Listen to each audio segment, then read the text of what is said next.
പ്രിയ സുഹൃത്തുക്കളെ, കഴിഞ്ഞ കുറച്ച് ദിവസങ്ങളായിട്ട് നമ്മളുടെ രാജ്യത്ത് നടന്നിരുന്ന ഇന്ത്യ പാകിസ്ഥാൻ സംഘർഷാവസ്ഥയെ ഒരു യുദ്ധത്തിലേക്ക് തള്ളിവിടാഞ്ഞിട്ട് ഉറക്കമില്ലാതായിപ്പോൾ ഒരു വിഭാഗം നമ്മുടെ രാജ്യത്തുണ്ട്. ഏതാണ് ആ വിഭാഗം എന്ന് ചോദിച്ചു കഴിഞ്ഞാൽ കേരളത്തിലടക്കമുള്ള ഇന്ത്യയിലെ 90% വാർത്താ മാധ്യമങ്ങളാണെന്ന് തന്നെ പറയാം. ഞാനിത് പറയാൻ കാരണം, കശ്മീരിലെ പെഹൽഗാമിൽ നമ്മുടെ രാജ്യത്തെ സാധാരണക്കാരായ ജനങ്ങൾക്കെതിരെ പാകിസ്ഥാനിൽ നിന്ന് വന്ന തീവ്രവാദികളായ ആളുകൾ നടത്തിയ ഭീകരാക്രമണത്തിനെതിരെ നമ്മുടെ രാജ്യത്തെ സൈന്യം വളരെ പ്രിസൈസിംഗ് ആയി പ്ലാനിംഗ് ആയി നടത്തിയ ഒരു തിരിച്ചടിയായിരുന്നു ഓപ്പറേഷൻ സിന്ദൂർ എന്ന് പറയുന്നത്. അതായത് പാകിസ്ഥാനിലെ സിവിലിയൻസിനെ മാറ്റി നിർത്തിക്കൊണ്ട്, സൈന്യത്തെ മാറ്റി നിർത്തിക്കൊണ്ട് ഈ ആക്രമണം നടത്തിയെന്ന് പറയുന്നവരുടെ കേന്ദ്രങ്ങളിലേക്ക് നമ്മുടെ രാജ്യം നടത്തിയ ഒരു ഓപ്പറേഷനായിരുന്നു ഓപ്പറേഷൻ സിന്ദൂർ എന്ന് പറയുന്നത്. ആ കാര്യത്തിൽ ഈ രാജ്യത്തുള്ള ഒരു പൗരൻ എന്നുള്ള നിലക്ക് എല്ലാവർക്കും അഭിമാനിക്കാൻ പറ്റുന്ന ഒരു കാര്യമാണ്.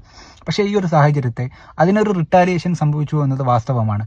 നമ്മുടെ ഗുജറാത്തിലെ അല്ലെങ്കിൽ പഞ്ചാബിലെ അല്ലെങ്കിൽ കശ്മീരിലെ ഒക്കെ ബോർഡറുകളിൽ ഷെല്ലാക്രമണവും ഡ്രോണാക്രമണവും നടന്നിട്ടുണ്ട് എന്നത് സത്യമാണ്, വാസ്തവമാണ്.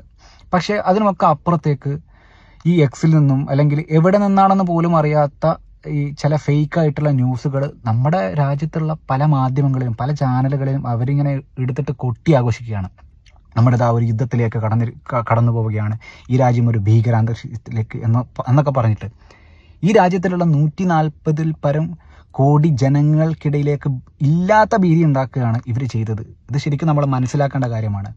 ഒരു കാരണവശാലും ഒരു അടിയന്തര സാഹചര്യത്തിലും ഈ ചാനലുകളെ വിശ്വസിക്കാൻ പറ്റാത്തൊരു സാഹചര്യത്തിലേക്ക് ഇവർ തന്നെ കൊണ്ടെത്തിക്കുകയാണ്. കാരണം ഇത്തരത്തിലുള്ള ഫേക്ക് ആയിട്ടുള്ള ന്യൂസുകൾ ഇവർ ഈ ചാനലുകൾ കൊടുത്തതിന് ശേഷം ഒരു 2 മണിക്കൂർ അല്ലെ 10 മിനിറ്റ് കഴിഞ്ഞിട്ട് അവർ തന്നെ പറയാണ്, സോറി, അത് ഫേക്ക് ന്യൂസാണ്, അതവർ പിൻവലിച്ചിട്ടുണ്ട് എന്നാണ് നമുക്ക് അറിയാൻ സാധിക്കുന്നത് എന്നൊക്കെയാണ് ഇവരിങ്ങനെ പറയുന്നത്.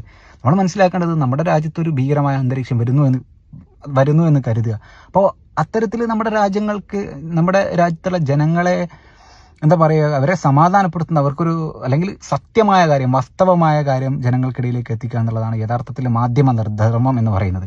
പക്ഷെ അതിനൊക്കെ അപ്പുറത്തേക്ക് ഈ റേറ്റിങ്ങിന് വേണ്ടി അല്ലെങ്കിൽ ഈ കാശുണ്ടാക്കാൻ വേണ്ടി നെറികെട്ട പരിപാടിക്കും ഈ രാജ്യത്തുള്ള പല മാധ്യമങ്ങളും തയ്യാറാണെന്നാണ് നമുക്ക് കഴിഞ്ഞ കുറച്ച് ദിവസങ്ങൾ കൊണ്ട് മനസ്സിലാവുന്നത്. പിന്നെ യുദ്ധം എന്ന് പറയുന്നത് ഒരിക്കലും അത്